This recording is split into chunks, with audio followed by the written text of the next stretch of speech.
सिक्कों का घर। मधुरिमा और मिष्टी दोनों ही सगी बहनें थी। वे दोनों ही बहनें अनाथ थी। उसका इस दुनिया में एक दूसरे के अलावा और कोई भी नहीं था। वे दोनों अकेले ही एक छोटे से घर में रहा करती थी। वैसे तो दोनों बहनें कुछ ज्यादा बड़ी नहीं थी, लेकिन वक्त और हालात की मार ने उसे वक्त से पहले ही काफी समझदार बना दिया था। मधुरिमा बड़ी और मिष्टी छोटी थी। मधुरिमा बहुत ही समझदार थी। वो एक माँ की तरह ही अपनी छोटी बहन मिष्टी का ख्याल रखा करती थी। वो उसे पढ़ा लिखा कर एक बड़ा अफसर बनाना चाहती थी, इसलिए वो मिष्टी को पढ़ाने के लिए एक लहंगे की दुकान पर काम किया करती थी। वहीं मिष्टी भी पढ़ने में बहुत ही अच्छी थी। वो जो भी कुछ स्कूल में पढ़ती, शाम को घर आकर अपनी दीदी को सारी चीजें बताती। दोनों ही बहन बहुत ही दयालु थी। वे सबकी मदद करती थी। एक दिन मधुरिमा सुबह जल्दी उठकर तैयार होकर अपने काम पर जाने लगती है। अरे ये क्या दीदी, आप इतनी जल्दी उठकर कहाँ जा रही हो? आप तो 9 बजे दुकान जाती हो ना? नहीं मिष्टी, आज मुझे जल्दी काम पर जाना है, क्योंकि दुकान में बहुत काम है और अगर लेट हो गई तो मालिक बहुत गुस्सा करेगा। तुझे तो पता है ना मेरी बहन, वो खरूस मालिक कितना बोलता है। खामखाई सुबह सुबह वो मुझे सुना देगा। अगर ऐसी बात है दीदी, तो आप किस लिए उसकी बात सुनती हो? छोड़ क्यों नहीं देती आप ऐसी जगह पर से काम? तुझे पता है ना मिष्टी, कितनी मुश्किल से मुझे ये नौकरी मिली है, और अगर मैंने इसे भी छोड़ दिया तो मैं तेरी स्कूल की फीस और किताबों का खर्चा कहाँ से लेकर आऊंगी? देखना दीदी, मैं आपकी मेहनत को यूँ जाया नहीं होने दूंगी। मैं पढ़ लिख कर बहुत बड़ी अफसर बनूंगी। उसके बाद मैं आपको कहीं भी काम पर जाने नहीं दूंगी, बल्कि हमारे घर में आपके लिए नौकरानी होगी, नौकरानी। और आप ठाठ से घर में बैठना और मैं कमाकर आपको खिलाऊंगी। ठीक है मेरी माँ, जैसा तुम कहो। अब जल्दी से तुम भी उठ जाओ, तुम्हें भी तो स्कूल जाना है ना? हाँ दीदी, ठीक है, मैं अभी उठ जाती हूँ। उसके बाद मधुरिमा जल्दी जल्दी अपने और मिष्टी के लिए नाश्ता बनाने लगती है। तभी मिष्टी भी उठकर किचन में आकर अपनी बहन का हाथ बटाने लगती है। अरे तू ये क्या कर रही है? चल तू जल्दी से जा और स्कूल जाने के लिए तैयार हो जा। और जब तक तेरे स्कूल का टाइम नहीं होता तब तक तू अपना पढ़ाई कर। ये सब काम मैं कर लूंगी। तेरा काम सिर्फ और सिर्फ पढ़ाई करना है, समझी? हाँ दीदी, पता है, लेकिन आप कभी तो मुझे आपकी मदद करने दिया करो। अकेले आप कितना काम करती हो। और वैसे भी मैं कोई छोटी बच्ची थोड़ी ना हूँ जो मैं खाना नहीं बनाऊंगी। और रही बात पढ़ाई करने की, तो वो तो मैं करती ही हूँ। पूरे दिन तो पढ़ाई ही करती रहती हूँ। अब ज्यादा दिमाग मत चला, जितना कह रही हूँ ना तू उतना कर। जा और जाकर कमरे में पढ़ाई कर। ये छोटे मोटे काम तेरे लिए नहीं बने हैं। तुझे तो पढ़ लिख कर अफसर बनना है, जिसके लिए तुझे अभी से ही मेहनत करनी होगी। और अगर तू अफसर नहीं बनी ना, तो तुझे जिंदगी भर मुझे ही बिठा कर खिलाना पड़ेगा। ठीक है दीदी, जाती हूँ। मिष्टी और मधुरिमा के बीच बहुत ही प्यार था। वे दोनों बहनें ही एक दूसरे की हिम्मत थी और दोनों में से कोई भी एक दूसरे के बिना नहीं रह पाता था। मिष्टी ने तो अपने माँ बाप का कभी चेहरा भी नहीं देखा था, इसलिए वो मधुरिमा को भगवान की तरह मानती थी। और मधुरिमा भी मिष्टी को एक माँ की तरह ही प्यार करती थी। वह कभी भी उसे अनाथ होने का एहसास नहीं होने देती थी। वह उसके हर जरूरत का अच्छे से ध्यान रखती थी।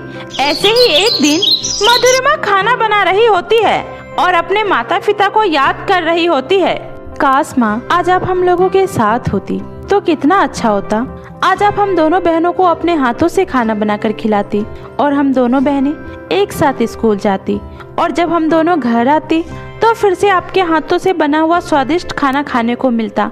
कितना अच्छा होता ना। लेकिन शायद भगवान जी ने हम दोनों बहनों के किस्मत में ये सुख ही नहीं लिखा। ये सोचते सोचते मधुरिमा की आंखों से आंसू निकलने लगता है। तभी मिष्टी मधुरिमा को रोते हुए देख लेती है और वो पीछे से मधुरिमा को आवाज लगाते हुए कहती है, एक्सक्यूज मी मिस, क्या मैं अंदर आ सकती हूँ? मिष्टी की आवाज सुनकर मधुरिमा जल्दी से अपना आंसू पोंछकर कहती है, अरे मिष्टी, हो गई तैयार? ले, मैंने तेरे लिए नाश्ता भी बना दिया है और तेरा टिफिन भी पैक कर दिया है। अब जल्दी से नाश्ता कर ले। तभी मिष्टी हंसते हुए कहती है, मुझे पता है दीदी, आपको बहुत तकलीफ होती है और आप कभी अपने चेहरों पर इन तकलीफों को दिखने नहीं देती। लेकिन आप चिंता मत करो दीदी, बहुत ही जल्दी मैं आपकी सारी परेशानी को दूर कर दूंगी। ठीक है, अब जल्दी से नाश्ता कर ले वरना देर हो जाएगा। उसके बाद दोनों बहनें नाश्ता करके अपने अपने रास्ते निकल जाती है। एक तरफ मधुरिमा अपने कपड़ों की दुकान पर जाती है और मिष्टी अपने स्कूल की तरफ जाती है। मधुरिमा दिन रात खूब मेहनत करती है, वहीं मिष्टी भी स्कूल में मन लगाकर पढ़ाई करती है और हमेशा अपने क्लास में प्रथम आती है। उसके स्कूल के सभी टीचर मिष्टी को बहुत पसंद करते थे क्योंकि मिष्टी पढ़ाई और व्यवहार दोनों में ही बहुत अच्छी थी।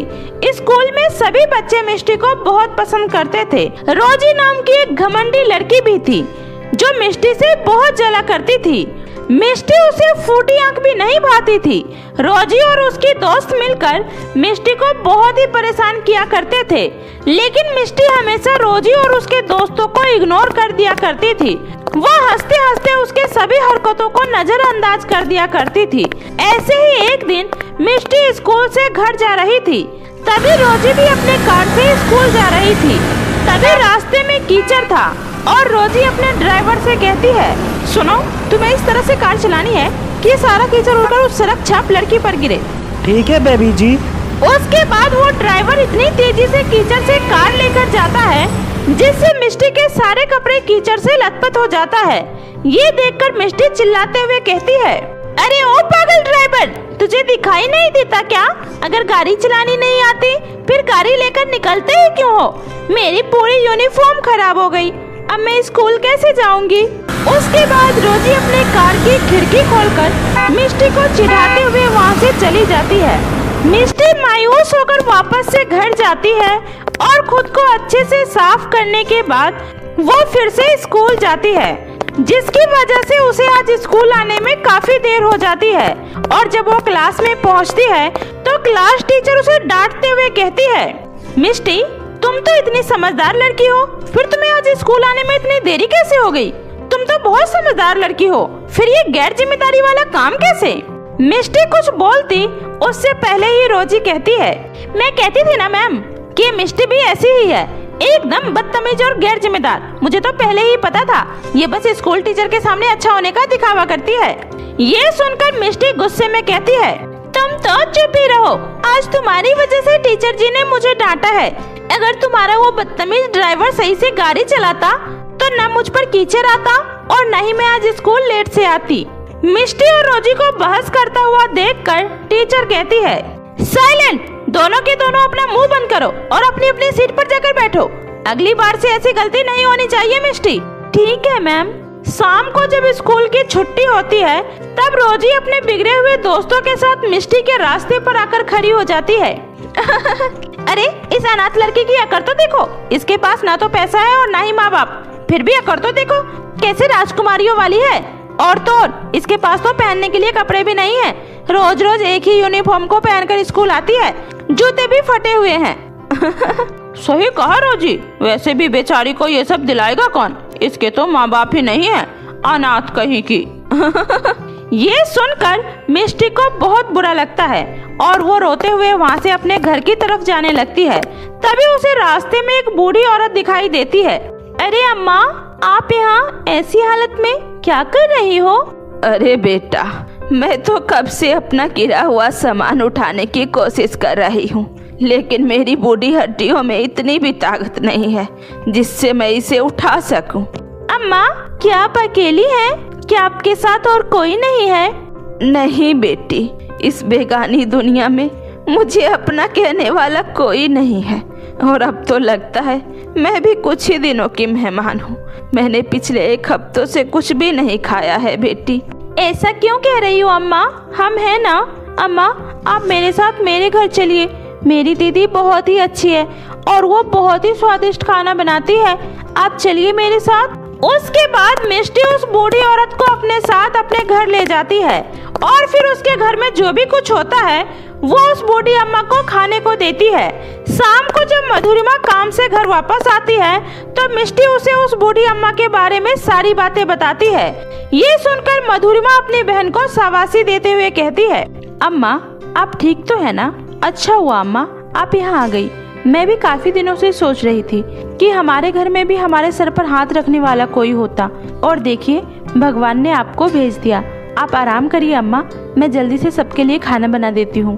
उसके बाद सभी खाना खाते हैं और खाना खाने के बाद वे बूढ़ी औरत कहती है, बेटी मैं एक जादूगरनी हूँ और मैं बहुत बूढ़ी हो चुकी हूँ, इसलिए अब मेरी ये जादुई शक्तियाँ काम नहीं करती।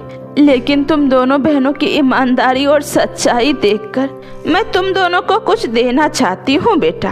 मैंने अपनी कड़ी मेहनत और जादुई शक्तियों से बादलों में जादुई सिक्कों का अनोखा घर बनाया है और वो घर मैं तुम्हें देना चाहती हूँ, क्योंकि तुम दोनों बहुत ही नेक दिल और दयालु इंसान हो और मुझे पक्का यकीन है तुम उसका कभी भी गलत इस्तेमाल नहीं करोगी। उसके बाद वो जादुई बुढ़िया दोनों बहनों को जादुई कालीन पर बैठाकर बादलों में जादुई सिक्कों से बने हुए घर के पास लेकर जाती है और कहती है, ये दोनों जादुई सिक्कों का घर है, इसलिए दोनों बहनें एक एक करके इस घर के अंदर चली जाओ। उसके बाद दोनों बहनें जादुई सिक्के के अलग अलग घर में जाती है और उस घर के अंदर सोने चांदी का भंडार लगा हुआ होता है। दोनों बहनें उस घर से काफी सारा धन लेकर बाहर आती है और फिर जादुई अम्मा के साथ धरती पर आ जाती है और उन पैसों से अपना घर बनवाती है और मधुरिमा उन पैसों से खुद का कपड़ों का एक बहुत बड़ा शोरूम खोलती है और फिर सभी मिलजुल कर उस जादुई बूढ़ी अम्मा के साथ एक साथ प्यार से रहने लगते हैं। अब उनके पास किसी भी चीज की कोई कमी नहीं थी। अब मिष्टी भी खुद के कार से स्कूल जाती है और ना भोला अपने गांव का सबसे छोटे कद का बदसूरत लड़का था। उसका इस दुनिया में कोई नहीं था, वो अनाथ था और उसके कद और रंग की वजह से हर कोई उसका मजाक उड़ाया करते थे। अरे ओ बोना, कहाँ जा रहा है दौड़ दौड़ के? अरे माई, मैं तो मुखिया जी के घर दावत खाने जा रहा हूँ। अरे पागल, तूने अपनी शक्ल देखी है? कितना बदसूरत बंदर जैसा लगता है और ऐसी हालत में अगर तू वहाँ दावत खाने जाएगा तो बाकी के लोग तुम्हें देखकर भाग नहीं जाएंगे। अरे मेरी मान तो वहाँ मत जा। वैसे तो मुखिया जी ने इस दावत में सभी गांव वालों को बुलाया है, तो मैं भी भला इसी गांव का हूँ, मैं जाता हूँ। भोला को देखकर मुखिया की पत्नी गुस्से में कहती है, अरे ओ बंदर जैसी शक्ल का भिखारी, भला तुझे यहाँ आने के लिए किसने कहा? तेरी शक्ल देखकर मेरे मेहमान डर कर न भाग जाए। चल भाग यहाँ से, आया बड़ा दावत खाने। भोला दुखी मन से वहाँ से चला जाता है। अपने गांव में कोई काम नहीं होने की वजह से भोला पड़ोस के गांव में मजदूरी करने जाता है। वहीं उस गांव के लोग मिलकर राधिका नाम की लड़की से भोला की शादी करवा देते हैं। राधिका का भी भोला की तरह ही इस दुनिया में और कोई नहीं था, वो भी अनाथ थी। राधिका से शादी करके भोला बहुत ही ज्यादा खुश होता है और वो खुशी खुशी अपनी पत्नी को लेकर अपने गांव आ जाता है। भोला रात के समय घर आता है, जिस वजह से कोई भी गांव वाला राधिका का चेहरा नहीं देख पाते हैं। अरे जानती हो बहन, अपना भोला कल रात ही शादी करके गांव आया है। हाँ बहन, सुना तो मैंने भी है। चलो अच्छा ही हुआ, वरना भोला बोना को देखकर लगता तो नहीं था कि कभी उसकी शादी भी होगी। एक तो कराही के पेंदे की तरह काला है, ऊपर से कद भी इतना छोटा है। उसकी शक्ल देखकर तो हर किसी की हंसी छूट जाती है बहन।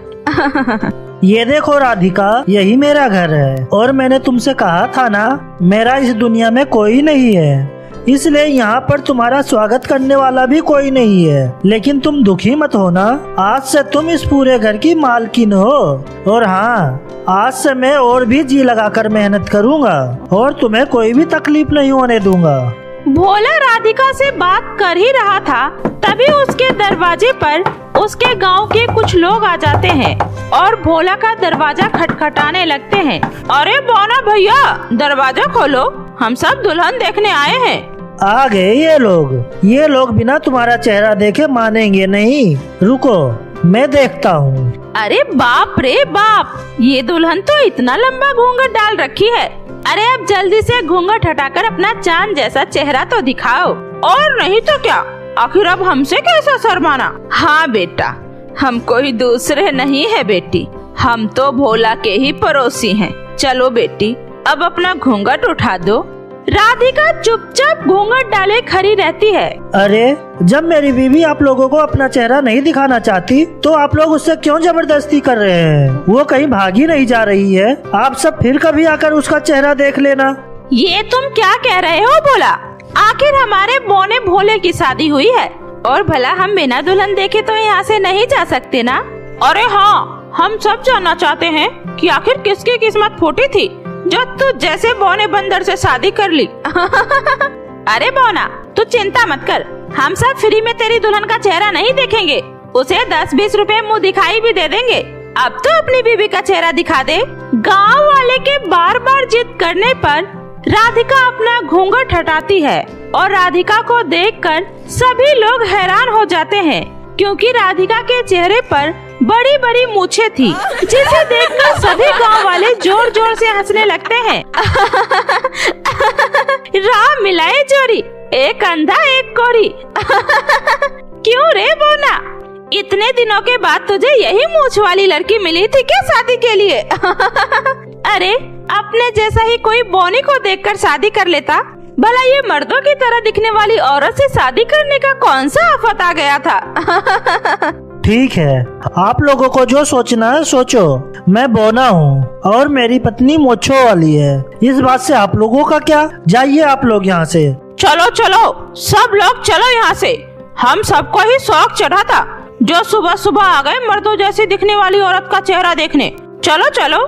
सुन बोना, अब मैं तेरी बीबी को मुंह दिखाई में कोई पैसे नहीं देने वाली हूँ, समझा? आप सबसे किसने कहा था कि मेरी बीबी का मुंह दिखाई करने के लिए? जाओ जाओ, आप सब निकल जाओ मेरे घर से। राम राम राम, गुस्सा तो देखो जरा इस बौने की। अगर बीबी थोड़ी ढंग की होती तो पता नहीं ये बौना क्या करता। चलो चलो सभी लोग। उसके बाद सभी लोग वहाँ से चले जाते हैं। इसी तरह हर रोज गांव के लोग बौना भोला को उसके रंग रूप को लेकर और उसकी पत्नी को लेकर उसे बहुत ताने दिया करते थे। भोला को तो ये सब सुनने की बचपन से ही आदत थी, लेकिन जब कोई उसकी पत्नी राधिका को लेकर बोलता तो उसे बहुत बुरा लगता था। ऐसे ही एक दिन राधिका नदी से पानी भरने जाती है, तभी गांव की कुछ औरतें आपस में बात कर रही होती है। अरे तुम्हें पता है सुषमा, मैंने आज तक अपनी जिंदगी में कभी मूंछों वाली औरत नहीं देखी। अरे वो जब मूंछों के साथ अपने होठों पर लिपस्टिक लगाती होगी तो कैसा लगता होगा? अरे बहन, देखो देखो, मूंछों वाली आ रही है। अरे हाँ, सच में, चलो आज इसको मजा चखाते हैं। अरे ओ मूंछों वाली, तुम्हारी मूंछों वाली होठों पर लिपस्टिक बहुत ही कमाल की लग रही है। तुम्हारी ये मूंछें असली है क्या? अरे बहन, तू भी कैसी बातें कर रही है? एकदम असली है। मुझे तो लगता है कि ये लड़की नहीं है, ये कोई छक्का है, छक्का।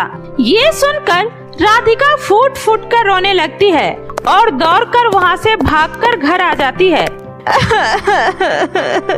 हे ऊपर वाले, कैसे लोग हैं ये? मेरी मूंछ है तो क्या ये मेरी कोई गलती है? आखिर क्यों ये लोग मेरे साथ ऐसा व्यवहार कर रहे हैं? आखिर मैंने किसी का क्या बिगाड़ा है? राधिका फूट फूट कर रो रही थी। इधर भोला काम करके अपने घर लौट रहा था, तभी उसे उसी गांव की फुलमतिया काकी रोक लेती है। रुक भोला, मेरी बात सुन। उस दिन तूने अपने घर से पूरे गांव वालों को बेइज्जती करके घर से भगाकर ठीक नहीं किया। मैंने आप सबकी कोई बेइज्जती नहीं की है। बेइज्जती तो हमेशा से आप लोग हमारे साथ करते आ रहे हैं। बचपन से ही आप लोगों ने मेरे कद और मेरे रंग रूप को लेकर मेरा खूब मजाक उड़ाया है, और अब आप लोगों ने दूसरे गांव से आई मेरी पत्नी को भी नहीं छोड़ा। क्या कहा?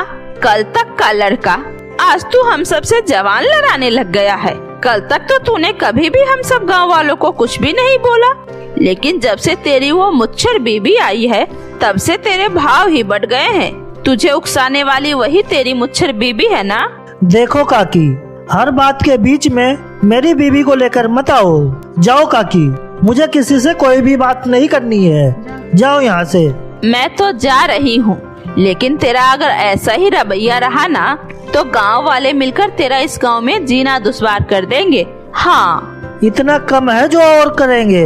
भोला को इस तरह परेशान देखकर वहाँ से गुजर रही खुशी परी को उस पर दया आ जाती है और वो उसके पास जाकर कहती है, भोला, मैं जानती हूँ तुम बहुत दुखी हो, लेकिन मेरे पास तुम्हारी परेशानी का हल है। ये लो भोला, ये एक जादुई क्रीम है, इसे लगाते ही तुम्हारी पत्नी की मूछें गायब हो जाएगी। और ये जादुई क्रीम तुम जितनी बार अपने फेस पर लगाओगे, तुम्हें उतनी बार 10 सोने के सिक्के मिलेंगे।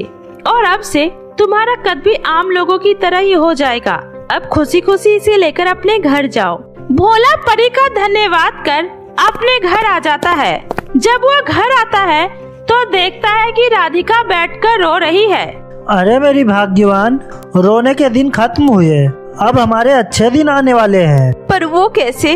भोला राधिका को लेकर कमरे में जाता है और उसे सारी बातें बताता है। राधिका जैसे ही अपने चेहरे पर वो क्रीम लगाती है, उसका मूंछ गायब हो जाता है और वो बहुत ही सुंदर दिखने लगती है और उसे 10 सोने के सिक्के भी मिलते हैं। इधर राधिका और भोला की सारी बातें खिड़की पर खड़ी बिमला काकी सुन लेती है। अरे फुलमतिया, सुषमा, सब मेरी बात को ध्यान से सुनो।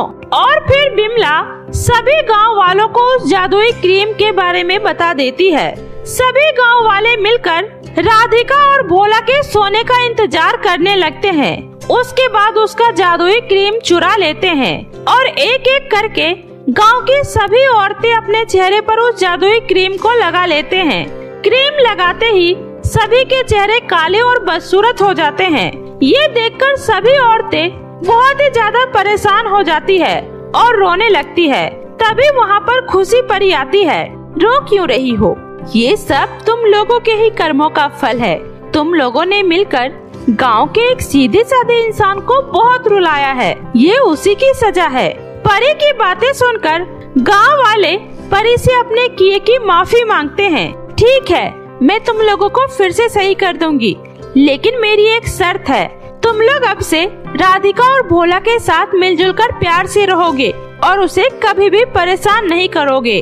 गांव वाले परी की शर्त को मान लेते हैं और परी सभी गांव वालों को वापस से उन्हें पहले जैसा बना देती है और उस दिन के बाद से सभी मिलजुल कर प्यार से रहने लगते हैं। परी का नायाब लहंगा और लिपस्टिक। उत्तर प्रदेश के एक छोटे से गांव में विनीता अपने पिताजी के साथ रहती थी। विनीता बहुत साधारण लड़की थी। वो ना ही तो ज्यादा किसी से बातें करती थी और ना ही ज्यादा किसी से घुला मिला करती थी। विनीता की माँ कमला विनीता के जन्म के बाद ही स्वर्ग सिधार गई थी। विनीता के पिताजी फल बेचने का काम किया करते थे। विनीता अकेले ही अपने घर में पिता अरुण के साथ रहा करती थी और उनकी सेवा करती थी। तभी एक दिन विनीता अपने पिताजी से कहती है, पिताजी नाश्ता तैयार है, पहले आप नाश्ता कर लीजिए, उसके बाद फल बेचने जाइएगा। ठीक है बेटी, तुम नाश्ता निकाल कर रखो, मैं हाथ पैर धोकर आता हूँ।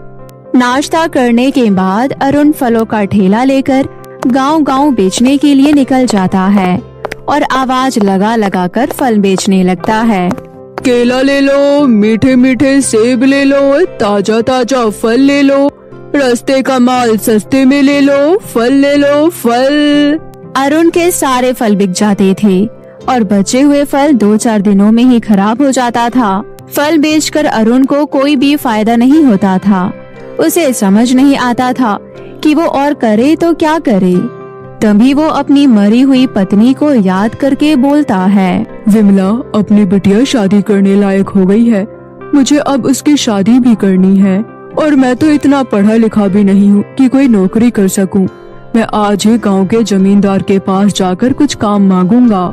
ये बोलकर अरुण अपने फलों का ठेला लेकर अपने घर चला जाता है। अपने पिताजी को घर जल्दी आता देख विनीता बोलती है, पिताजी, आज तो आप बहुत जल्दी घर आ गए। हाँ बिटिया, सभी ताजे फल बिक गए हैं और ये बासी फल ही रह गए हैं, इसे कोई भी नहीं खरीदता है, इसलिए मैं घर वापस आ गया हूँ। लेकिन पिताजी, आप इतना उदास क्यों हैं? क्या हुआ पिताजी? बिटिया, तू तो जानती ही है, मैं हर रोज 10 किलो फल लेकर जाता हूँ, जिसमें से 4 से 5 किलो ही फल बिकता है। बाकी के फल ना बिकने से खराब हो जाता है और पैसे बेकार हो जाते हैं। बिटिया, जितना मैं फल बेचता हूँ उससे कोई भी बचत नहीं हो पाता है। बेटिया, मैं सोच रहा हूँ कि मैं कोई और काम देखता हूँ, इसलिए मैं जमींदार के घर काम ढूंढने जा रहा हूँ। ठीक है पिताजी। उसके बाद अरुण जमींदार के घर जाता है और जमींदार से बोलता है, जमींदार जी, मैं आपके गांव का रहने वाला हूँ और मैं आपके पास बहुत उम्मीद लेकर आया हूँ। हाँ हाँ, मैं तुम्हें जानता हूँ। तुम वही हो ना जो ठेले पर गांव गांव घूमकर फल बेचते हो और नदी के उस पार मिट्टी वाले घर में रहते हो। हाँ हाँ जमींदार जी, आपने मुझे सही पहचाना। आप तो बहुत महान है जमींदार जी। हाँ हाँ, मुझे अपने गांव के सभी लोगों की खबर रहती है कि कौन क्या कर रहा है। अब तो बता, तुझे मुझसे क्या काम है? मालिक, मुझे फल बेचकर कोई बचत नहीं हो पा रहा है और मेरी बेटी भी ब्याह के लायक हो गई है, इसलिए मैं आपके पास आया हूँ।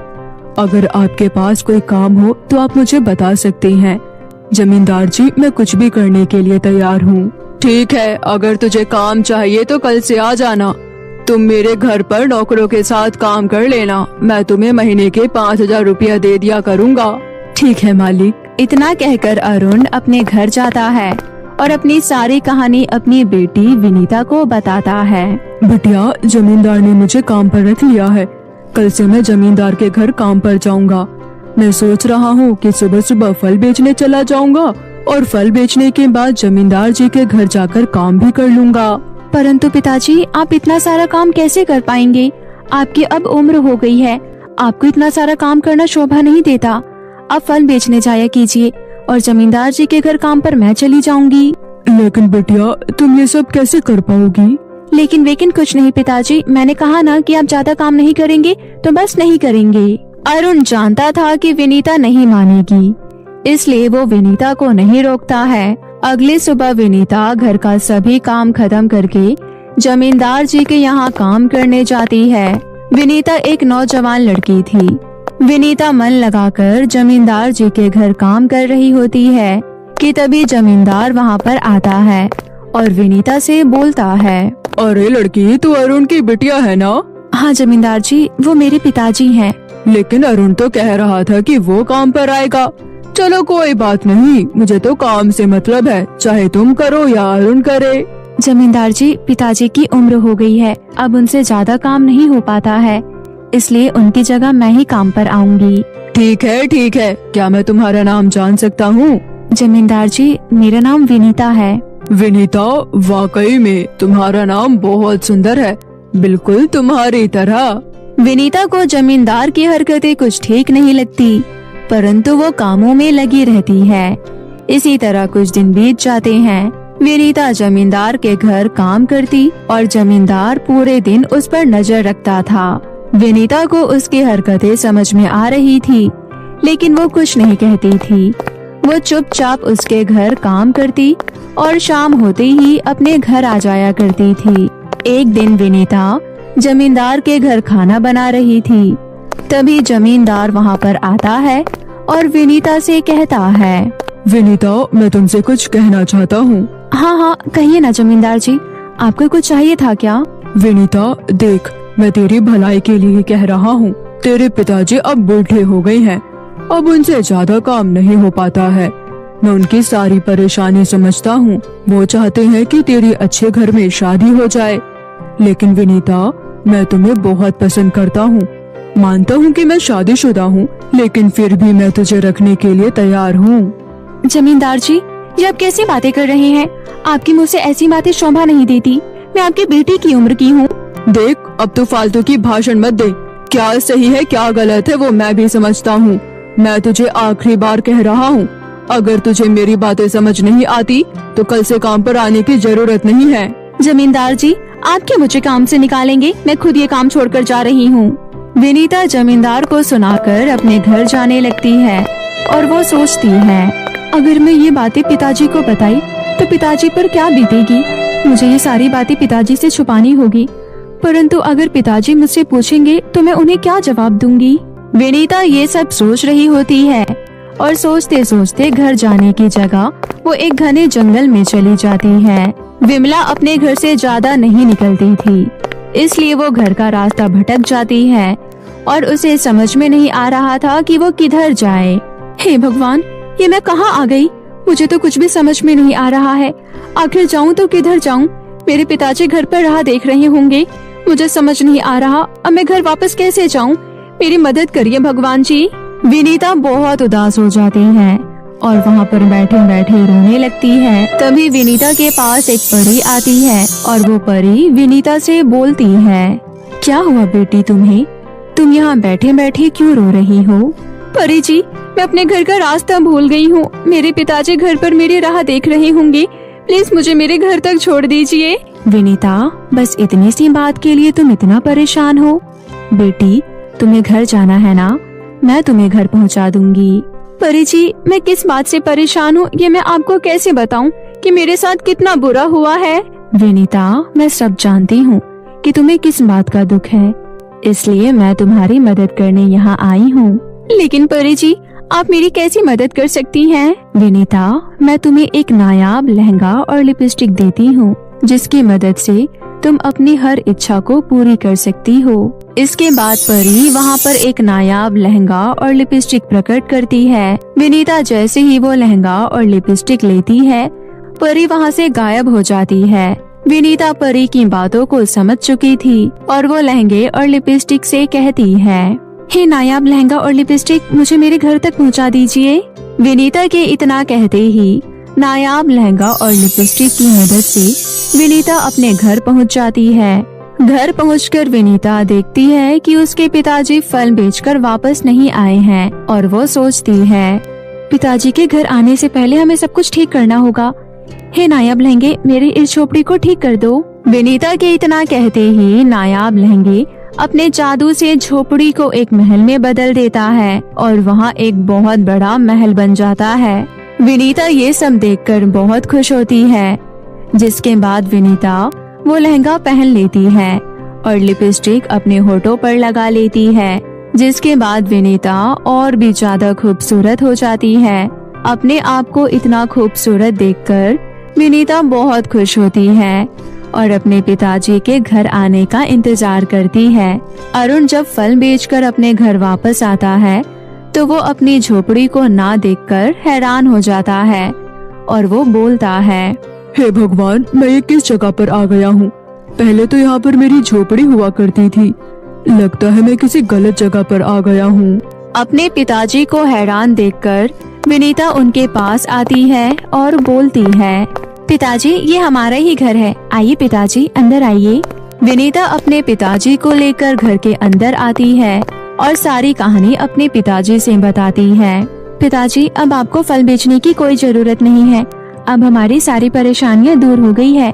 ये नायाब लहंगा और लिपस्टिक हमारी हर तरह से मदद करेगा। विनीता की ये सारी बातें सुनकर अरुण बहुत खुश हो जाता है कि अब वो अपनी बिटिया को हमेशा खुश देखेगा।